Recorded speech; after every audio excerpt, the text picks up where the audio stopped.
Welcome back, guys. Hope you've been having a great week. And I saw something here over on Reddit that I think you'll find pretty amusing. So, you know that gaming circle jerk subreddit? Bunch of like politically brain rotted modern audience type of people. On a related subreddit to that one, we've got this post.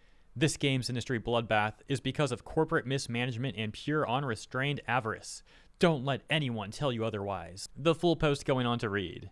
Executive malfeasance and mendacious incompetence is responsible for this. The games industry isn't dying, it's being killed. And the thing killing it isn't wokeness, DI, or unsexy female characters.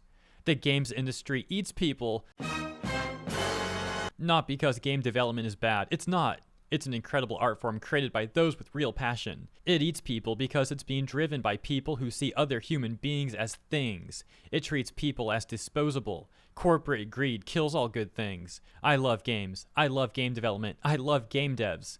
But the games industry? It's awful. It's actively being harmed by the people who bought themselves positions of power, people who see infinite money as the only acceptable endpoint. It'll only get worse the longer people like Slippery Randy Pitchford stay in charge. And while I do enjoy indie games, sometimes a lot of good ideas fall under the radar, or are cancelled altogether.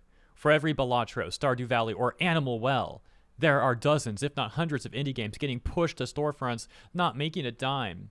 Don't even get me started on the number of projects that don't even see the light of day.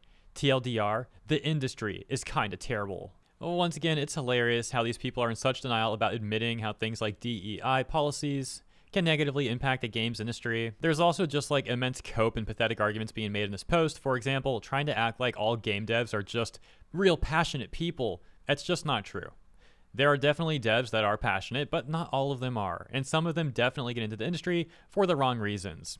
For example, throughout COVID, there was the COVID boom when a lot of people began to get hired in the games industry. Some of those people being devs that were certainly only in it for the money. And or, for example, these modern audience type of devs who only get in the line of work seemingly to try and like leech off government funding, and or organizations and consultancy firms just like them. Well, it turns out after the COVID boom, that money began to dry up, and a lot of these people began to get laid off. So yeah, miss us with the gaslighting. Oh, everyone needs to feel bad for every single dev out there. No, we don't. It's unfortunate when good devs do struggle, but once again, not every single dev being laid off and or struggling in the current climate is a good dev with real passion. Now that's just one side of the coin, the financial part of it.